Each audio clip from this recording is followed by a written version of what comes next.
And good morning, everybody, and welcome. High Heat. Nice to have with us. Talked about what's going on. World of baseball on this late July day. We got a lot happening. Alana's done a wonderful job today. We look forward to Will Smith here momentarily, the Dodger catcher. Todd Wara in today. I've never heard of him either. He's the CP, and of course, Jason's going to produce today. We got Mark working on all the research. He'll be all over it here. One sad note to begin. Tony Bennett has passed away, 96 years of age. Left my heart in San Francisco. A tremendous, tremendous career. Passed away at the age of 96. So we want to make sure we pass our condolences along. That's a huge American footnote in 2023. All right, lots to do here on this afternoon show, this morning show. And let's begin with what we expect here this weekend. Now, first off, there are three big series going on. Last night, the Orioles had a good win. I mean, that's a heck of a job. Good job by Batista. They get out of the bottom of the 10th inning. They got out of some scenarios late in the game, too. And they beat Tampa. And believe it or not, the Orioles are 3 games ahead of Tampa now in the loss column in the American League East. They have not been swept all year long. They obviously beat the Dodgers the other day to avoid that on Wednesday afternoon. Big win for them last night. Tampa is 31-33 in their last 64 games. They were at one point 29-7, and as late as June 30th, they had a 7-game loss column lead on the Orioles. As far as the American League East is concerned, now they trail by 3. So you're talking about a 3-week period where they have lost 1 million games in a loss column. So they had a 4-game loss column lead. They've lost 7 games in the last 3 weeks. That's a lot of real estate that Tampa has lost. They got a little lazy defensively last night. That hurt them in the middle innings. Obviously, the Oriole bullpen, despite the fact Cano gave up a couple of runs and some hits, Batista did his job. He worries me a little bit, but he's pitched great. I can't argue that.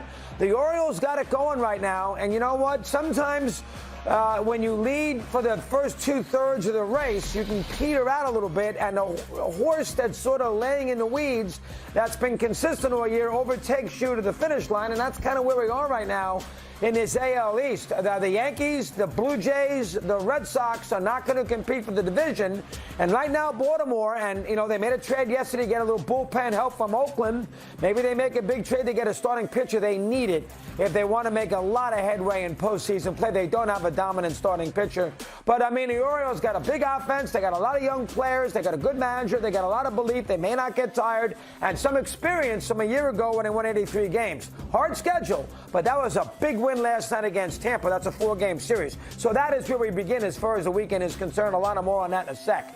The Braves will be in Milwaukee this weekend. That was a big game for the Braves yesterday. They trailed 4-1 against Zach Gallen there late in the game, and that Diamondback bullpen is terrible. Castro's had a terrible year, gave up a big home run in the bottom of the 8th inning. They gave up 6 runs in the last 2 innings. And Arizona, that would have been a great win for Arizona. They, as a result, still won 2 out of 3, but sweeping Atlanta in Atlanta really would have meant something, especially with a 4-1 lead in the late innings. The Braves now go to Milwaukee. The Brewers just went through a 5-1 road trip through Cincinnati and Philadelphia. Burns yesterday, he pitched great. Burns pitched well despite having some heat issues in Cincinnati the first part of the road trip. And the Brewers right now got it all going. And even Woodward hasn't pitched. He's been out, and they got it all going right now. Yelich is having a good year. He's got some power. He's got 14 home runs. He had a big home run yesterday. And Milwaukee, great start. Then they fizzled for a long period of time. And they have played well. And last year they traded Hader, and that hurt the team. They're not going to make that kind of mistake this time around. They will add here in the next week. And the Brewers have an opportunity, 2.5-game lead on Cincinnati in the NL Central. The Reds will play this week. The Diamondbacks this weekend at home. Cincinnati did win the last 2 against San Francisco. Games they needed in the absolute worst way. Won yesterday. Won, of course, the day before after they lost that doubleheader. That was very important for the Reds, who had lost 6-7 in a row. Young team. See if they find themselves again. You don't think that the second team in this division is going to make the postseason as a wild card team, not with the Phillies and the Diamondbacks and the Giants and to a certain degree the Marlins. So we keep an eye on that. They will play in Milwaukee for the last time this year. They will play this next weekend at Miller Park. So those are some series to keep keep an eye on. Dodgers, Texas is fun this weekend, too. The Rangers have done a tremendous job of righting the ship when they won 6 straight here to start the second half. Great homestand for them. Three-team homestand, and they've done an excellent. The Guardians, who they swept, Tampa, who they swept, and now L.A. comes in. Dodgers, a long road trip to start the second half. They have played very well as of late. They have not finished off sweeps. So you think about that. The Mets won Game 3. The Orioles won Game 3. And Urias got pounded the other day. But I know Kershaw, Dustin May's out, we all know. But the Dodgers have played pretty well. Will Smith will help us with that, and Alana, that conversation forthcoming. Texas has played well. Texas got a chance here, and they will be busy at that deadline. They got a fortune to spend. They already brought Chapman in, and they're in first place. So keep an eye on what the Rangers will do here in the next 7 or 8 days. L.A. comes in. Keep an eye on that. The Yankees are 50-47. It's about time. Here come the Royals. The Red Sox lost 2 games to the A's. They host the Mets. Mets had a terrible loss yesterday. We'll see if the Red Sox can get back on the right track. Toronto will be in Seattle over the weekend. Toronto won a game yesterday. They had to have Bassett pitched well. They had lost the first 2 of that series to San Diego at home. Let's see how that works out in Seattle. The Mariners have not played well for a start in the start of the second half. Tigers, Minnesota have had a lot of trouble. Here come the Mariners. We'll see if Seattle can claw themselves back in the wild card race in the American League. That's doubtful right now in that division. Angels will take on Pittsburgh. We'll see how much confidence they gained by sweeping the Yankees the last 3 days. So lots of good baseball that we keep an eye on as far as the sport is concerned in the next whatever it might be. The deadline is a week and a half, so not much time left, like, for instance, the Cubs. Now, the Cardinals are interesting because the Cardinals have played well. They had an easy homestand against the Nationals and the Marlins, in which they won 5 out of 6. They won the last 2 games of the first half in Chicago against the White Sox, and they have not lost a game at Wrigley Field this year. They won yesterday. Stroman has not pitched well at all in the last 5 or 6 starts. I'd be concerned about that with him. He had a good start against the Red Sox, but he's had trouble the last 4 or 5, and we'll see what the Cubs do in the next week. They are not making the playoffs. Do they trade Bellinger? Do they trade Stroman? We'll see what Hoyer does down the road. Cardinals a little better. I wonder if that's changed Mozeliak's opinion about what he might want to do with his trades in the next week, too. So lots to do, lots to talk about, lots to discuss. Alana's here to help us, and she says hello on this Friday morning. Ms. Rizzo, the floor is yours. Take it away. Good morning. I could see Cody Bellinger being traded as far as the Cubs are concerned, Chris. I could see Cody Bellinger in a New York Yankees outfield. But what I really want to talk about in my portion of the brushback is the Baltimore Orioles. We need to give this team a lot more love than we are giving them. First place by themselves since the first time back in 2016.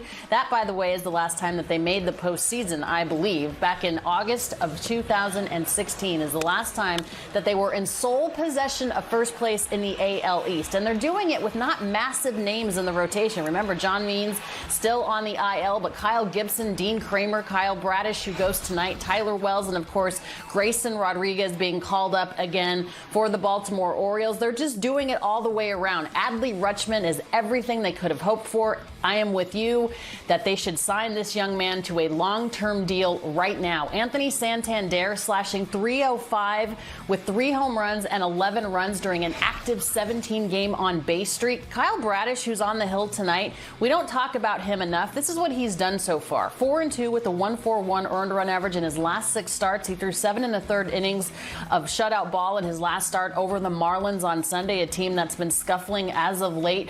But the Baltimore Orioles, what Mike Elias and Brandon Hyde have done with this team, of course their ownership group as well, is incredibly impressive. We didn't give this team much credit coming into the season. We thought for sure it was going to be the New York Yankees, the Tampa Bay Rays, who we can never, discount. I thought the Boston Red Sox were going to be better, and I picked the Toronto Blue Jays, I believe, to go to the World Series. So it shows you what I know. But the Baltimore Orioles have been really good all season long. And again, we talk about, is this team hot or is this team good? And I think obviously they're showing time and time again that they are a very, very good team. And I know we talked about it yesterday or a couple days ago. Probably not going to happen. I don't see Shohei being traded, but why not Baltimore for 2 months to see him not in the AL West, but he still gets to go to the East Coast, have him for a 2-month rental. I don't see him there for long term. Probably doesn't get traded, but I'd love to see him in a Baltimore uniform because this is a team that's obviously going to go to the postseason. This is a team team that right now is going to compete, and they have a massive farm system that they could give back to the Angels as well. But the Angels are going to want Jackson Holliday, their number one prospect. They are. Matt Holliday's kid, who's a shortstop, and you can't trade him. You cannot trade somebody, I don't care how close they are to a championship, you can't trade a shortstop who you have control for 5 or 6 years for 2 months. I understand, but they should just talk to they should just talk to Matt and Leslie Holiday now, the Orioles should, and just sign Ethan Holiday, who's bigger than Jackson and according to Jackson, has more talent. Yeah. Wow. Well, maybe that will. Good job. Good piece.